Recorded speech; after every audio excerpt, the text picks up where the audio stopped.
최근에 이런 뉴스 많이 접하셨을 거예요. 금 가격이 치솟고 있다. 사상 최고치를 찍었다. 그리고 내년에는 금 1kg으로 집 한 채를 살 수도 있을 거라는 일본 뉴스도 있었습니다. 그러면 왜 이렇게 금값이 오르고 있는 건지, 금투자 어떻게 해야 되는 거지? 금은방에 가야 되나? 종로에 가야 되나? 바쁜 직장인분들, 시간 부족한 분들을 위한 손쉽게 폰 하나만 있으면 투자를 할 수 있는 방법도 있으니까요. 오늘 영상 끝까지 시청해주세요. 금값 왜 이렇게 오르는 걸까요? 크게 세 가지 축으로 설명드릴 수 있습니다. 우선 첫 번째는요, 국제 정세 불안입니다. 국제 정세 불안을 야기시킨 여러 가지 이유들이 있는데요. 대표적으로 올해 들어서는 트럼프의 관세 정책, 여러 나라들의 관세를 대폭 올리게 되면서 여러 주가들이 많이 하락을 했었죠. 이러한 변동성들로 인해서 안전자산인 금으로 수요가 올라가게 된 거고요. 그리고 두 번째는 또 전쟁, 전 세계적으로 불안이 야기된 상황이기 때문에 이런 상황일수록 안전자산인 금으로 수요가 몰리게 됩니다. 그 이유는요, 금은 수천 년 동안 인정되어 온 실물 자산입니다. 우리가 화폐의 경우에는 새로 찍어낼 수가 있어요. 하지만 금은 그 수요가 올라가더라도 공급량에는 제한이 있습니다. 나라가 망하더라도 회사가 망하더라도 금은 그 가치를 유지할 수 있어요.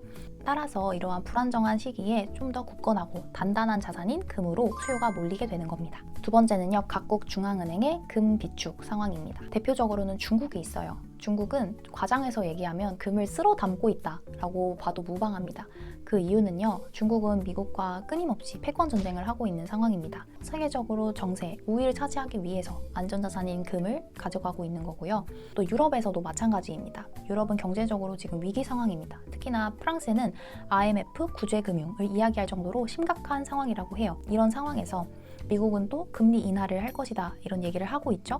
이렇게 되면 안전자산인 채권, 달러, 금을 추가적으로 매수를 해놔야 하는데 이미 프랑스나 유럽 여러 국가들은 미국의 빚을 많이 지고 있는 상황입니다. 이 상황에서 채권을 더 매수한다, 달러를 더 가지고 온다, 이거는 조금 부담이 되는 거죠. 다른 안전자산인 금으로 수요가 옮겨가고 있는 겁니다. 세 번째는요, 금리 인하입니다. 금리 인하가 임박했다고 합니다. 현재 촬영일은 9월 14일이고요. 9월 17일에 이 금리 인하 방향성이 발표가 된다고 합니다. 그런데 금리 인하가 왜 중요하냐?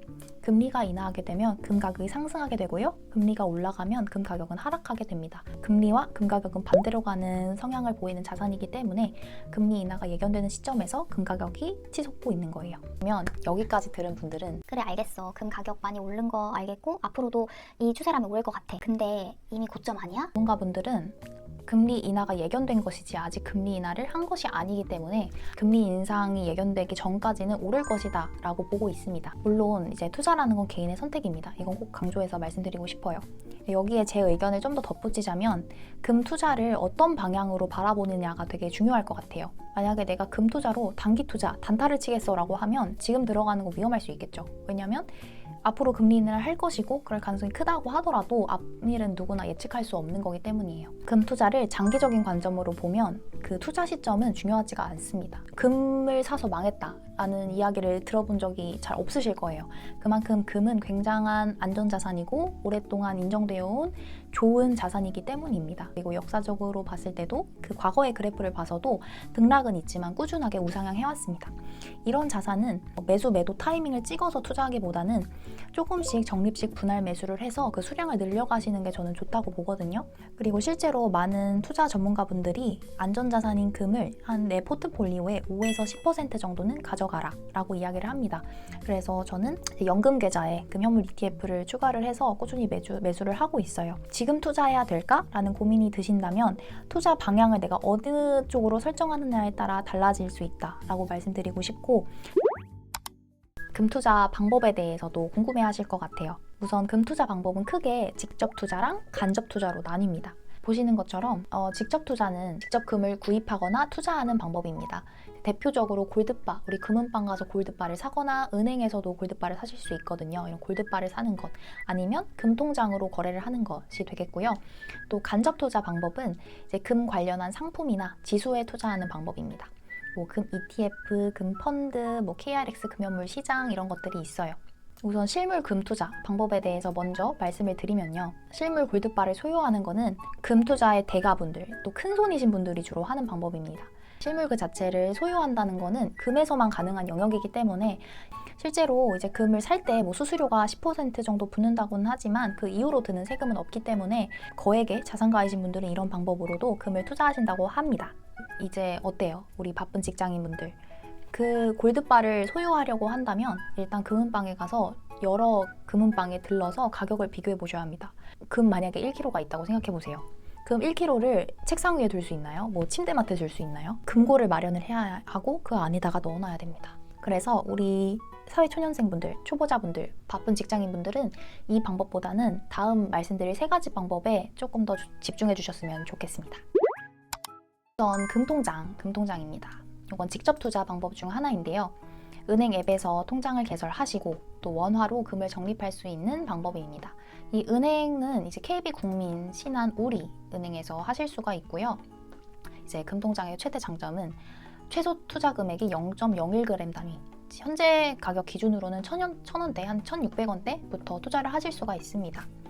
이제 세금 수수료의 경우에는 매매 차익이 발생했을 때 배당소득세 15.4%를 떼고 가져가시는 거고요.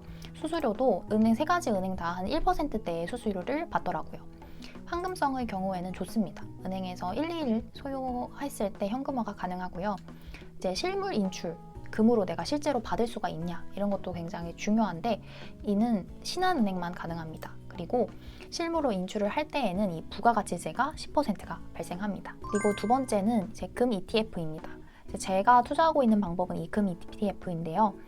증권사를 통해서 ETF를 매수하는 방식입니다. 이제 주식 매수하는 거랑 똑같아요.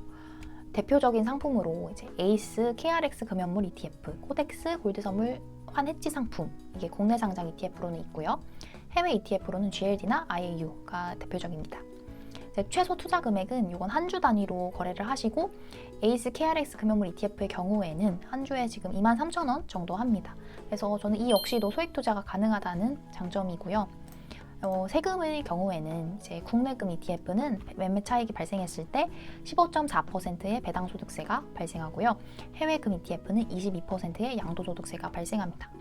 이제 수수료는 이제 ETF는 운용 보수라는 거를 또 따로 받기 때문에 증권사 수수료가 또 발생하고 또 연금 계좌로 이거를 투자를 하셨을 때는 이런 배당소득세나 양도소득세 같은 것들은 과세 이연이 되지만 연금 수령을 할 때도 우리가 세금을 내거든요. 그래서 3.3에서 5.5%의 세금이 발생한다.